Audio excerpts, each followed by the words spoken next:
Yeah, thanks for the opportunity to come and talk to you about satellites and other useful technology that's available on the market.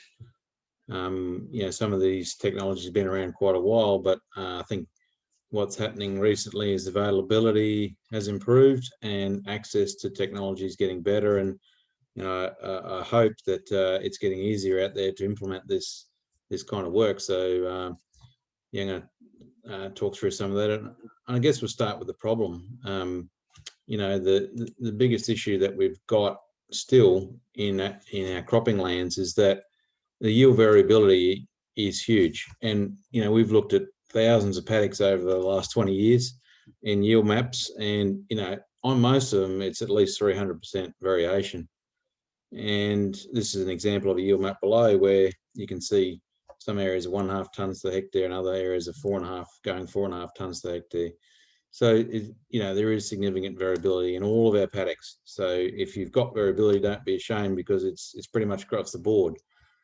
Unfortunately, we're still applying roughly the same rates across all those areas. So, variable rate technology really hasn't been adopted extremely widely. It's been certainly adopted across a range of areas, but this leads to a lot of inefficiencies, I guess, in terms of there's just production benefits to have here and cost reductions. So what we've done is create a really simple tool, the web application, to access satellite imagery in basically real time. There's a stack of satellites flying above us all the time nowadays, and the data is getting better and more frequent. We offer satellite imagery anywhere in the world every 5 days for free, and that's a really good starting point to start to understand this journey of I guess the precision ag journey, or the ag tech journey, just to really look for those differences in productivity. And the satellite image, what we're showing here, can easily pick up where you've got healthy crops, the blue areas, and the areas of unhealthy crops. And why this is different, though, is that it picks up things beyond what your eyes can see. It's picking up into the infrared spectrum, which you can't see with your own eyes. I mean, you'll certainly see some of these differences on the ground, but it certainly accentuates those differences for you and really pulls out where you should be scouting your paddocks. And this, like I said, is coming over every 5 days. The cloud is obviously one of our bigger issues, but we've got a little tool that helps you look at those cloud coverage to make sure that if you have any cloud or cloud shadow, that you don't use that imagery. Like I said, this particular satellite is 10 meters by 10 meters resolution on the ground, and it's coming over every 5 days. So a really good resource to get you started on this whole journey, understanding that variability and what can be done about it. It's really simple to get started. All you need to do is sign up. You can create a farm and then draw or upload your paddocks. If you've got paddocks from other programs like AgWorld or Back Paddock or whatever, you can upload those fields as well as a whole farm. Or you can just simply draw them with a simple drawing tool.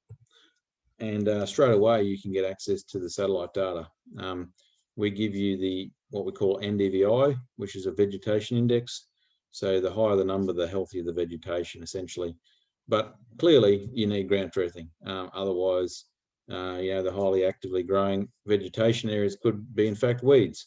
And this is why it's so fundamental to still ground truth, obviously, the data that you're getting. What we can do from there is quickly zone that. So if that's an image that resonates with you with a certain particular problem, you can, in an instant, convert that over to a variable rate prescription map, which feeds straight into the machine. And you can pretty much do that whole process in under 5 minutes. We're trying to make it simple, easier and intuitive to get started on this journey. I think the technology has failed the industry in not providing easy to use programs, and we're trying to break down those barriers and get this whole journey going. And I would probably like to say at this stage that we thank the Grain Innovate Fund that GRDC is a part of and run through Artesian Investments to help support our work in getting this out to growers.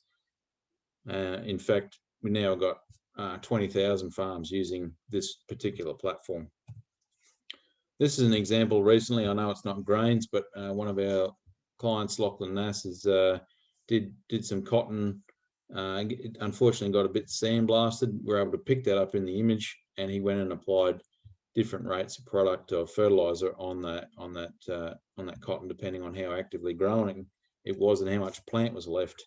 So the imagery is very, very sensitive to even small plants like this. So I was actually a little bit surprised at how well I picked it up, because it is very, very small plants compared to the amount of ground around it. It's a wide row space crop, so it is very sensitive to these things. And he converted that into a shapefile and straight into his John Deere spray rig, and applied different rates of fertilizer based on that. This is another example where the image on the left really resonated with the soil type difference, and the grower chose different rates of product, and you can see the resultant map in the screen there, where it is variably applying those rates as he drives across the field. So, you know, he saw a satellite image, converted that to a zone map, and straight into the screen. Now you can do that via the USB stick, obviously, or through something like My John Deere, AFS Connect, those kinds of things, to actually bypass that whole process. And as we get more and more connected machines, it's going to be better and better for you know, ease of transfer of those files to get them across. And we've got plenty of people using this for, you know, variable rate nitrogen in crop, things like gypsum. So you might pick an earlier image, for example, that shows germination issues, which could, you know, just turn straight into a variable rate gypsum map to alleviate those germination problems. So again, it comes down to ground truthing, but if the image looks like what you believe is in the field, then it's a great starting point. It's not the be-all and end-all, but it's a great starting point to get started on this journey of more, you know, prescriptions and variable rate technology. The other great thing about satellite data is that it's been around a while. The 10-meter resolution images that I talked about have been around since 2016, but there's actual data that goes back 30 and 40 years. But you probably don't want to go back that far, but we've built a little tool that just puts together the last 5 years of data for you. And you select the images you want, because I think you need to be in control of that. But what it does is it picks up those longer term impacts.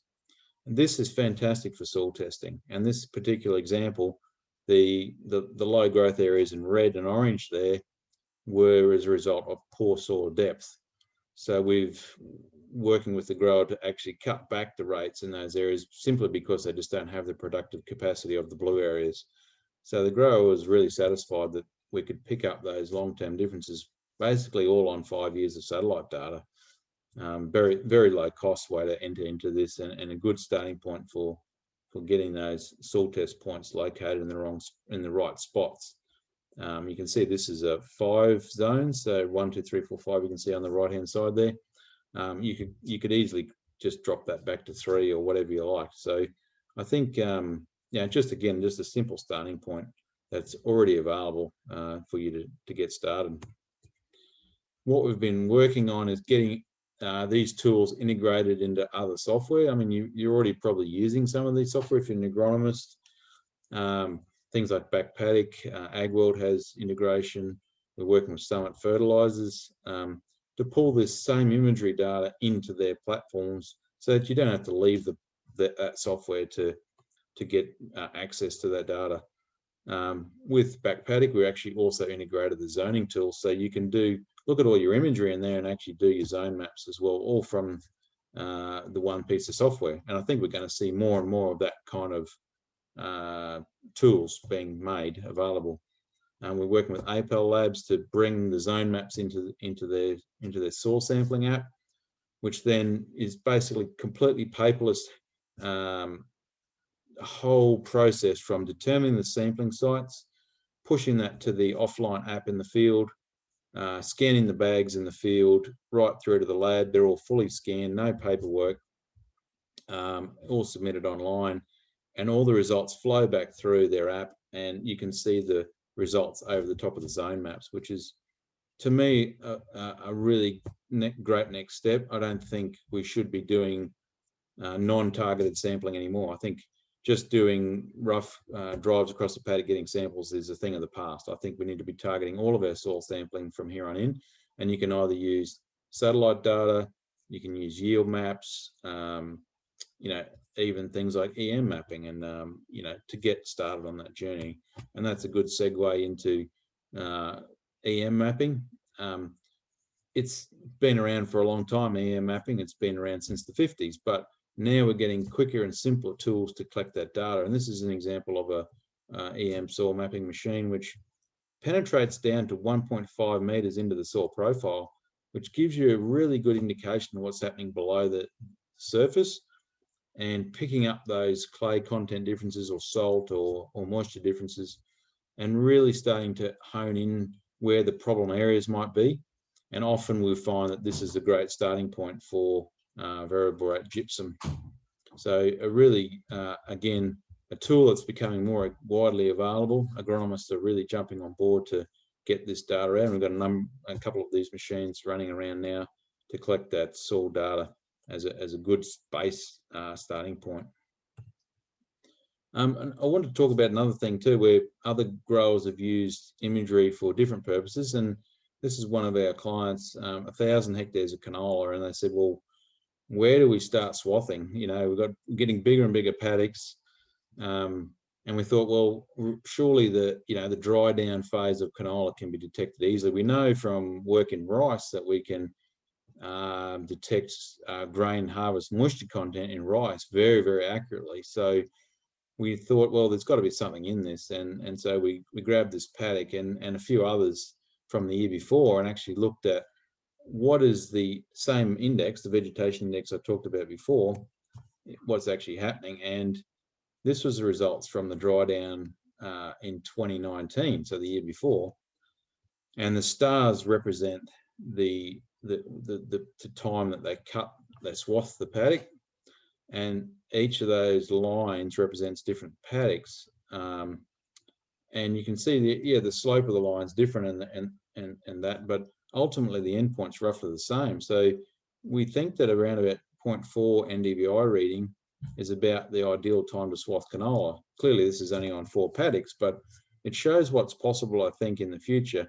And I'll just jump back one slide. You can see that down on the bottom right there is the average NDVI for the field. So that might give us some pointers to how mature the field is actually at in relation to that. And I think we can automate some of these tools into the future, and that way we can start to predict, especially on large areas, where you should start swathing or start even harvesting. We've done work with grain moisture content as well, like I said, in rice, but also in other crops.